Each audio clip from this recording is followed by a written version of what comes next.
Hello students, today we are going to start a new chapter, calorimetry.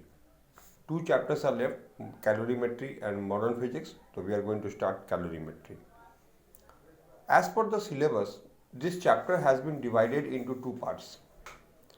First part, section A, is regarding the change of temperature on heating, and the second part is regarding the change of state.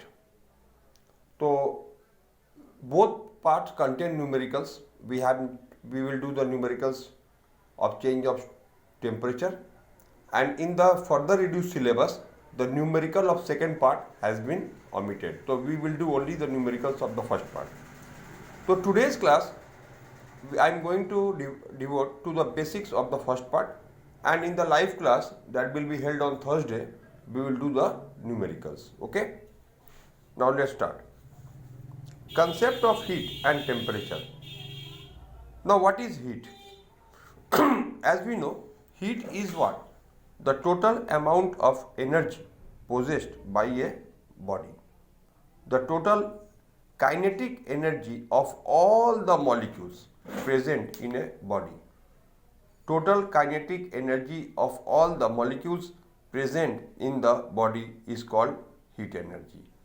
We know that any matter, whether it is solid, liquid, gas, it is made up of molecules, and these molecules are in a state of constant motion. So, when they are in the state of motion, then it is quite obvious that they will have a kinetic energy, and total amount of kinetic energy is called heat. Okay, students? Now, what is temperature? Temperature is the average kinetic energy of all the molecules. Average kinetic energy of all the molecules is temperature. Okay. Now what is the difference? Let's see. Heat. The kinetic energy due to random motion of the molecules is known as heat energy. The quantity that determines the direction of flow of heat between two bodies is called temperature. Then what is temperature? See, heat is energy. Okay. Heat is energy, but temperature is not energy. Then what it is that? Then what it is then? It is the total amount of so temperature is not energy. It is a parameter that determines the direction of flow of heat. Means heat will flow in what direction? This is defined by, this is determined by what? This is determined by the temperature. If you keep two bodies of different temperature in contact, then only heat will flow. Okay, heat will not flow if the bodies are of same temperature. So temperature will determine whether there will be a flow of heat, in which direction of flow of heat. This thing will be determined by the temperature.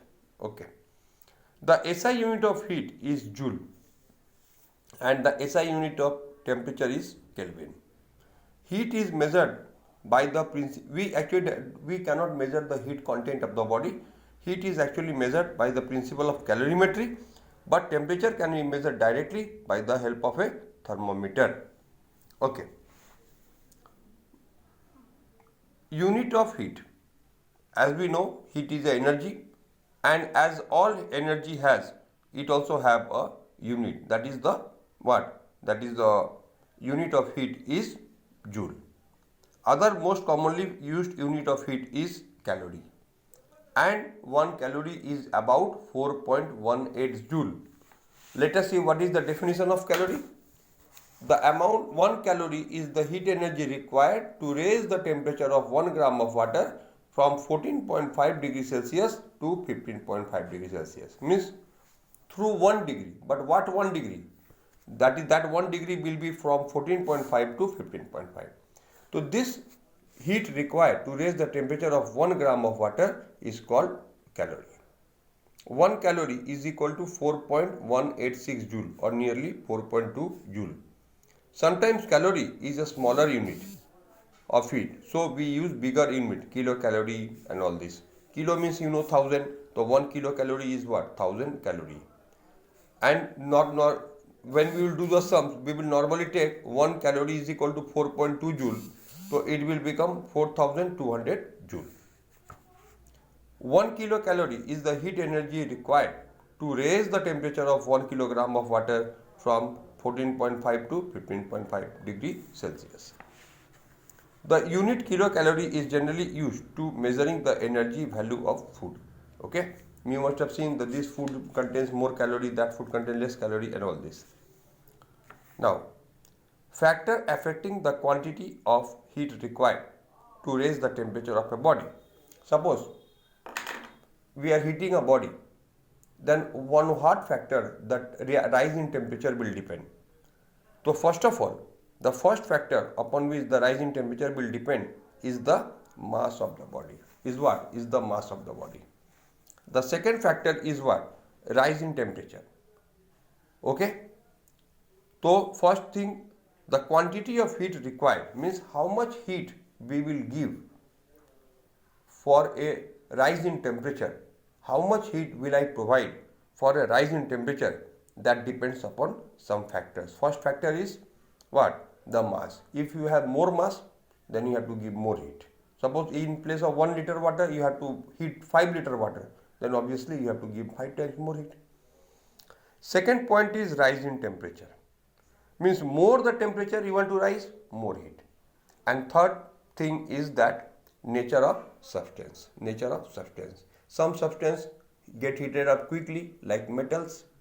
Okay, and some substance take more time, long time. Suppose water heats up more slowly. Okay, slowest. So this is also the amount of heat required to, if you want to heat water and metal up to the same temperature, okay, then obviously even if you have their mass is same, okay, and if you want to bring the temperature same, then obviously you have to heat water more. You have to give heat water to water more. Okay.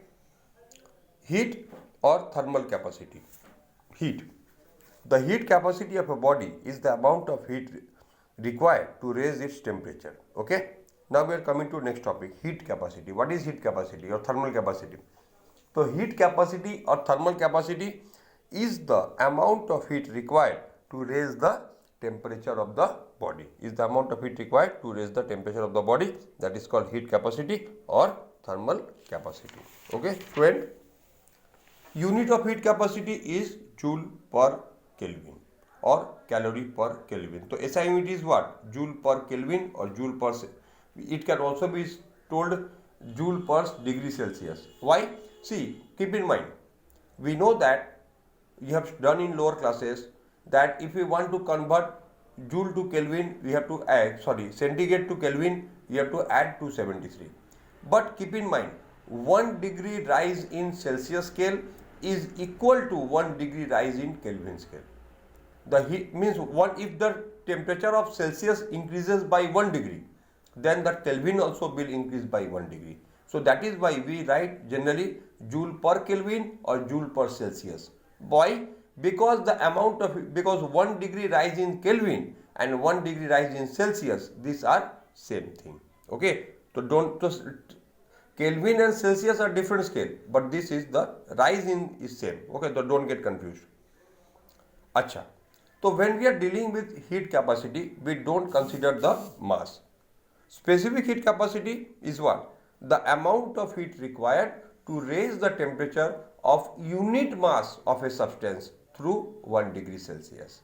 So here this definition is almost equal to heat capacity. Only what we are adding, we are saying that the amount of heat required to raise the temperature of a substance of unit mass. So what is the main important thing, that unit mass is coming here. Okay, so that is called the specific heat capacity. Okay, and its formula will be Q by M del T. Means what is the Q? Q is the heat required by mass and also by change in temperature. Suppose you have given Q heat to a body of mass M and the temperature rise by del T.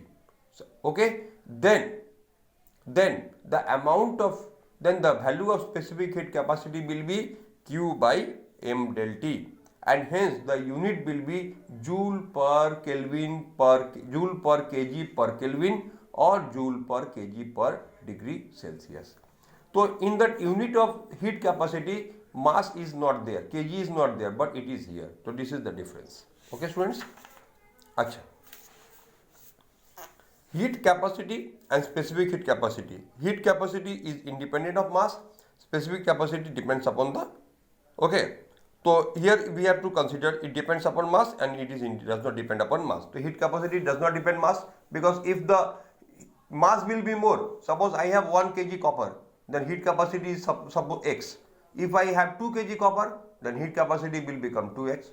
If I have 5 kg copper, the heat capacity of the body will become 5x. But specific heat capacity will always be the same. Okay, so this is the difference. Acha, now we are coming to, see, you just study this part on your own. What is calorimeter? Okay, simple. And now we are coming to, see, this is a, let me explain from the figure only. This is a figure of calorimeter. Okay, and from here we can see one thing, that this is the thin copper vessel. This is a thin copper vessel, and this is totally covered. This is the wooden part, wooden jacket, wooden cover. This whole, the lid, all thing is made of wood to prevent the loss of heat.